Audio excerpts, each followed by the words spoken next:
అది ఎలకతుర్తి మండలం దండేపల్లి గ్రామం అన్న. ఉప్పలు గ్రామానికి సంబంధించిన వీరబేన శ్రీనివాస్ అనే వ్యక్తి పెళ్లి సంబంధం మాట్లాడుతానని 50,000 రూపాయలు అడిగిన తర్వాత నేను ఇవ్వడం జరిగింది. వాళ్ళ వరుసకు అన్న అయిన వీరబేన రాజయ్య గారి రెండో కుమారుడితో పెళ్లి సంబంధం మాట్లాడుకోవడం జరిగింది పెద్ద మనుషుల సమక్షంలో.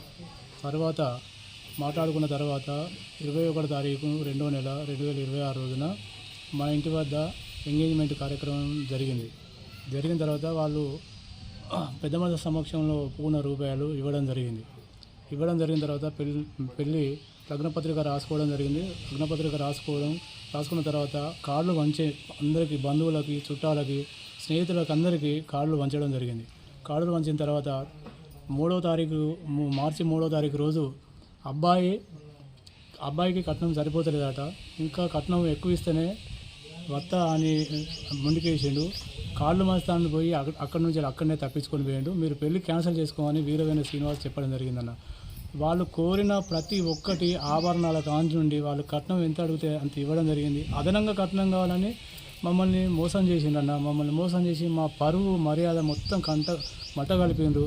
మేము ఖర్చుల పాలైనాము. నాకున్న 20 గుంటల భూమి అమ్ముకున్నా, 10 లక్షలు అప్పు చేసుకున్నా. నేను ఇప్పుడు ఆర్థిక ఇబ్బందులు పడుతున్నా. మాకు న్యాయం జరగాలన్నా. లేనిసో మేము ఇక్కడ పురుగుల మందు తాగి వాళ్ళ ఇంటి ముందే చనిపోవడానికి సిద్ధంగా ఉన్నాం.